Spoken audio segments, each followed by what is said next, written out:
গভীর রাত। রাত প্রায় 2:30 হবে।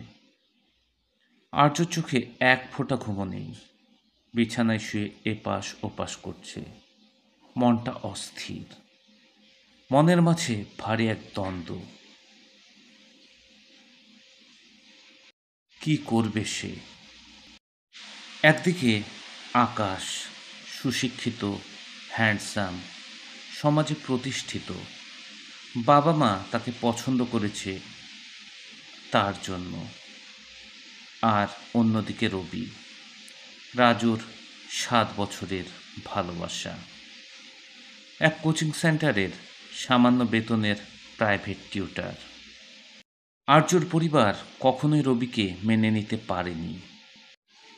বাবা মার কথা মেনে আকাশকে বিয়ে করলে আর্যর জীবন হবে নিরাপদ, নিশ্চিন্ত। কিন্তু রবি, তার ভালোবাসা কি মিথ্যে ছিল? না, রবি আর্যর জীবনের সবটুকুই দখল করে ফেলেছে। আরজু নিজেই নিজেকে প্রশ্ন করে, আকাশকে বিয়ে করলে সে তাকে কিছু দিতে পারবে? না, আরজুর জীবনটা যেন ফাঁকা, ভেতরটা শূন্য। সকালে মা এসে আরজুর পাশে বসে। চোখ দেখে বুঝে যায় সারা রাত ঘুমায়নি মেয়েটা। আরজু হঠাৎ মাকে জড়িয়ে ধরে হাউমাউ করে কাঁদতে লাগে। মা, তুমিই বলো আমি কি করব? মা একটু থেমে শান্ত গলায় বলেন, মা, তুই আকাশকে বিয়ে কর, সুখী হবি, সুখে থাকবি। যে তোকে সত্যিকারের ভালোবাসে সে তোকে কোনোদিন কষ্ট দিত না, তোকে ভোগ করত না। মা, সব ভুলে যা, পুরনো অধ্যায়ের কথা আর কাউকে বলবি না। আকাশের পরিবার এসে গেছে, তুই তৈরি হ।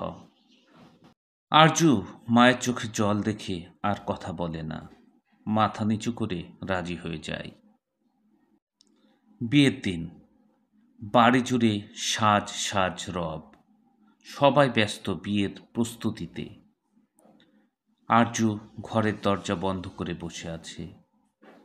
সাজানো বউয়ের মতো লাল টুকটুকে লাল শাড়িতে অপরূপ সুন্দরী আরজু।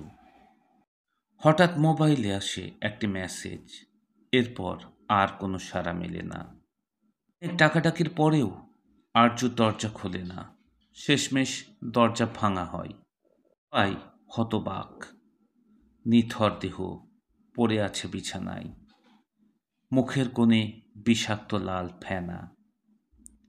আর লাল শাড়িতে মৃত, শান্ত আর স্থির চেহারা। আরজু শেষ সিদ্ধান্ত নিয়ে নিয়েছে। ভালোবাসাকে ভুলতে না পারা। এক মেয়ের শেষ চিৎকার, নীরব কিন্তু কাঁপন ধরানো। শেষ কথা, ভালোবাসা কখনো শুধু মেনে নেওয়ার নয়, কখনো কখনো তা বাঁচিয়ে রাখার লড়াইও। কিন্তু যে সমাজ ভালোবাসা বোঝে না, সেখানে অনেক আর্যর গল্প এমন করুণ পরিণতিতে শেষ হয়।